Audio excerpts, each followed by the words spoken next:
Topping today's news, Bahamians living illegally in the United States urged to return home. The opposition leader announcing former Prime Minister Minnis will not get a party nomination for the 2026 elections.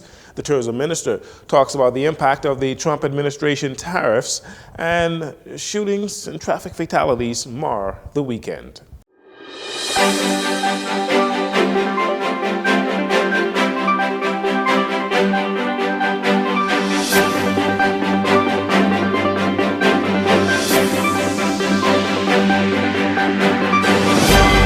This is your JCN Evening News. I'm Jerino Saunders. Thank you so much for joining us. With the unpredictable foreign policies being executed by the Trump administration, Bahamians living in the United States are becoming more and more uneasy as it relates to their status and are feverishly seeking to get new passports or renew their old Bahamian passports from Bahamian consulates abroad. However, the process has been frustrating for some. Minister of Foreign Affairs Fred Mitchell has acknowledged the passport delays. In recent times, there has been a crackdown on fraudulent passports. The foreign minister said the following. God bless the Bahamians who found opportunities in the United States. Those who infringe the rules or even suspected now of violating the rules, though, are being expelled or frozen out. Who have to leave the United States are complaining about the procedures to get a Bahamian passport. But since 1973, our laws are very particular about who is a Bahamian and how you prove you're a Bahamian. Our officers are strictly enforcing these passport rules. To those Bahamians trying to get home, we do care, but be patient, for things have changed.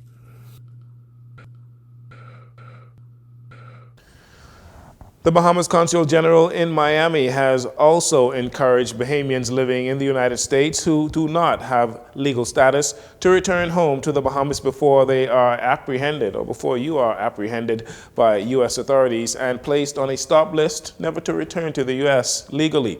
According to the most recent report by the U.S., there are approximately 400 Bahamians living illegally in the United States. The Consulate General to Miami, by the way, is His Honorable Kurt Hollingsworth.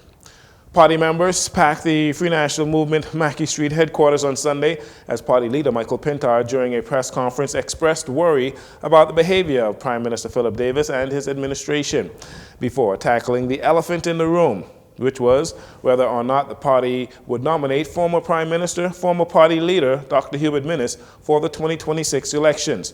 Mr. Pintard said he met with the Killarney Member of Parliament and asked him to serve the party in another capacity other than a candidate. He was asked if Dr. Minnis agreed. No, he did not say that he agreed to step down. In fact, it's not about stepping down. We still have time left in this administration. And we fully expect all of our members of Parliament that truly love their constituents would have continued to serve their constituents until that time ends. He did say he would consult with his family. We have not heard back from him, save and except through emissaries. And the party must do what we must do. Dr. Minnis has hinted at running in Killarney even if he does not get a F&M nomination. Mr. Pintard expressed confidence, though, that the F&M will retain Killarney with or without Dr. Minnis. We respect every member of any organization that feels as if they wish to run in national election. They have a right to do so. The Free National Movement intends to put forth 39 candidates, and if the government changes the boundaries, however many they remove or put in, we intend to field our candidates.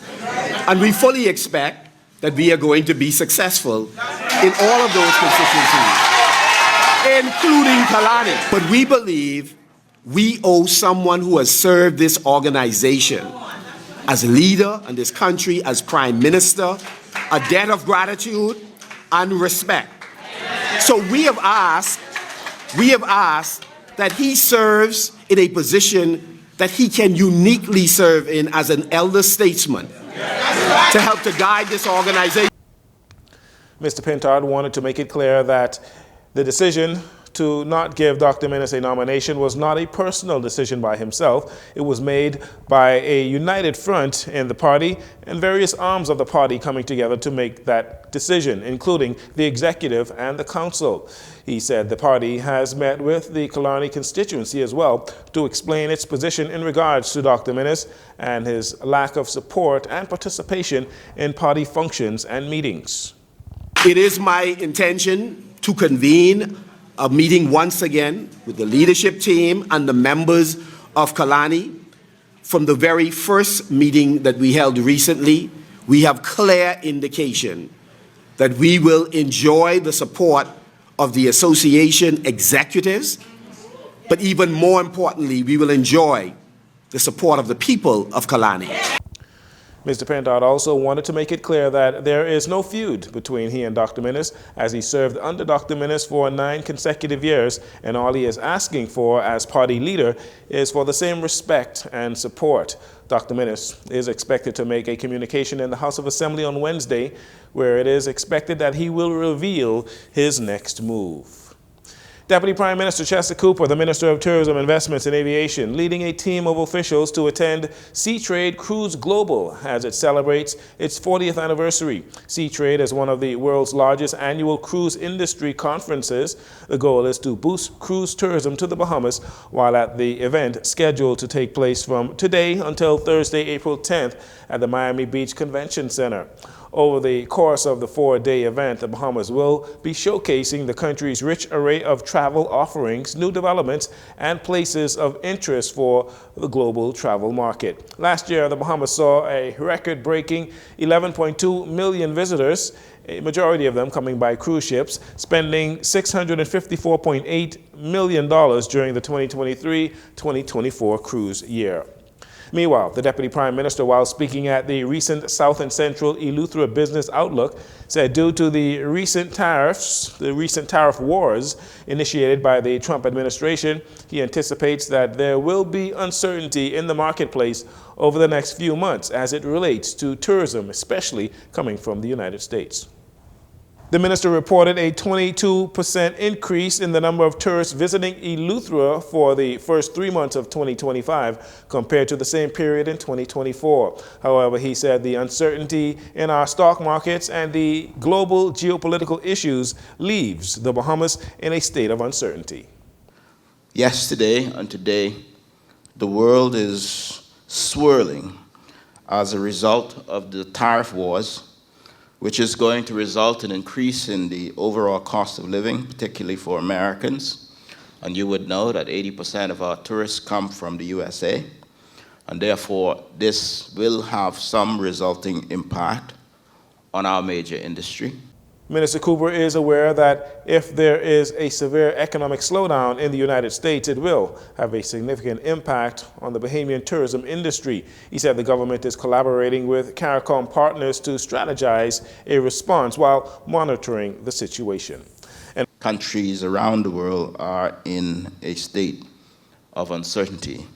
And when people are generally uncertain about the future, when they are concerned about geopolitical events, they tend to stay at home or close to home.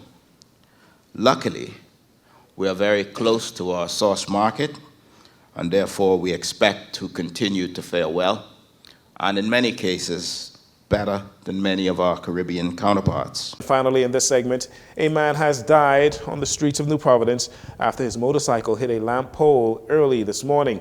Police say it happened just before 1 a.m. on Shirley Street near Highland Terrace and involved a green and white and black Kawasaki motorcycle ridden by the male. Emergency medical services responded to the scene, transported the victim to hospital where he later succumbed to his injuries. Also, a male was killed in a traffic fatality on Queens Highway on Eleuthera around 8:30 p.m. on Friday night. These accidents mark the 19th and 20th traffic fatalities so far for the year. There were 66 traffic deaths in 2024. You're listening to JCN News. We'll take a break here. We'll be right back following these commercials.